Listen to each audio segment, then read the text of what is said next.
ওয়ালাইকুম বন্যা রান্নাঘরে আপনাদের স্বাগতম। আজকে আপনাদের মাঝে নিয়ে এসেছি করলার একটি দুর্দান্ত রেসিপি নিয়ে। তো হ্যালো এভরিওয়ান, সবাই কেমন আছেন? তো করলাটাকে দেখুন আমরা ভালো করে ধুয়ে নিয়েছি, এটাকে একটু সিদ্ধ করে নিব। তো সিদ্ধ করে নেওয়ার পরে করলাটা ভেজে নিতে হবে। তার আগে আমাদের এখানে পোস্ত দানা এবং সাদা সরিষাটা আমরা বেটে নিব। করলাটাকে আমরা একটু ভেজে নিব তেলের উপরে, এতে টেস্টটা বেড়ে যাবে। ভিডিওটি ভালো লাগলে আমার চ্যানেলটি সাবস্ক্রাইব করে পাশে থাকবেন আর বেল বাটনটি অন করে রাখবেন। আর যারা সাবস্ক্রাইব করে দিয়েছেন তাদেরকে অসংখ্য ধন্যবাদ। তো শিলপাটাতে আমরা করলাগুলো বেটে নিয়েছি। আপনারা চাইলে মিহি না করে একটু দানা দানা ভাব রাখতে পারেন। তো কড়াইতে পরিমাণ মতো তেল দিয়ে এর মধ্যে যে সরিষা এবং পোস্ত দানা বেটে রেখেছিলাম সেটা অ্যাড করে দিয়েছি এবং জিরা বাটা ও পরিমাণ মতো লবণ দিয়ে একটু নেড়েচেড়ে নিয়ে এর মধ্যে অ্যাড করে দিব ঝালের গুঁড়ো ও হলুদের গুঁড়ো। করলা কতটুকু সে অনুযায়ী আপনারা লবণ এবং হলুদ অ্যাড করে দিবেন এবং সেই সাথে ঝাল, চামচ ঝালের গুঁড়ো, হাফ চা চামচ হলুদের গুঁড়ো। আর সরিষা বাটার সময় একটা কাঁচামরিচ দিয়েছিলাম। সরিষা বাটার সময় আপনারা একটু লবণ এবং কাঁচামরিচ অ্যাড করে বাটবেন, তাহলে সরিষাটা তেতো লাগবে না। তো একটু পানি দিয়ে খুব ভালো করে মশলাটা কষিয়ে নিতে হবে এবং এর মধ্যে অ্যাড করে দিব হাফ চা চামচ আদা বাটা। আদা বাটাটা দিয়ে খুব ভালো করে আমরা মশলাটা আবারও কষিয়ে নিব।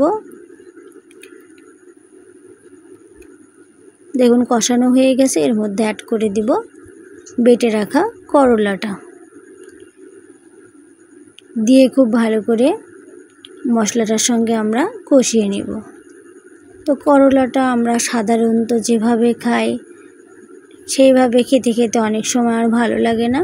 তো যখন আর ভালো লাগবে না তখন আপনারা ভিন্নভাবে খেতে পারেন, ভিন্ন রকমে খেতে খুবই ভালো লাগে।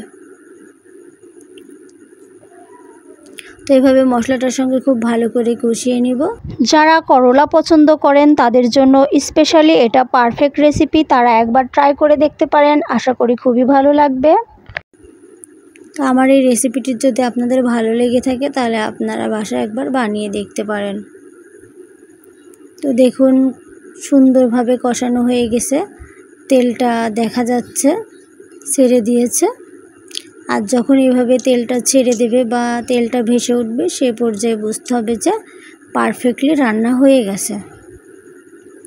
তো এখানে স্বাদটাকে আরও বাড়ানোর জন্য 1 চা চামচ মতো চিনি অ্যাড করে দিব,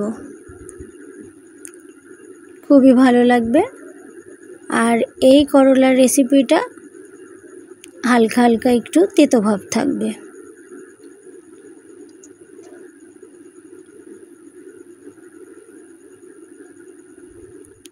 তো এখানে আমরা 1 চা চামচ মতো চিনি অ্যাড করে দিয়ে খুব ভালো করে মিশিয়ে নেব।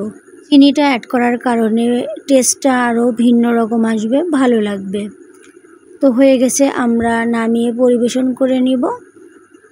আর এটা গরম ভাতের সঙ্গে সবথেকে বেশি ভালো লাগে।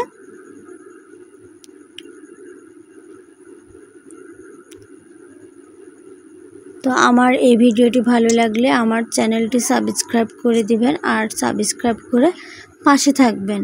করলার এই সুন্দর ভুনা রেসিপিটি আমার হয়ে গেছে, এখন আমরা নামিয়ে পরিবেশন করে নিব।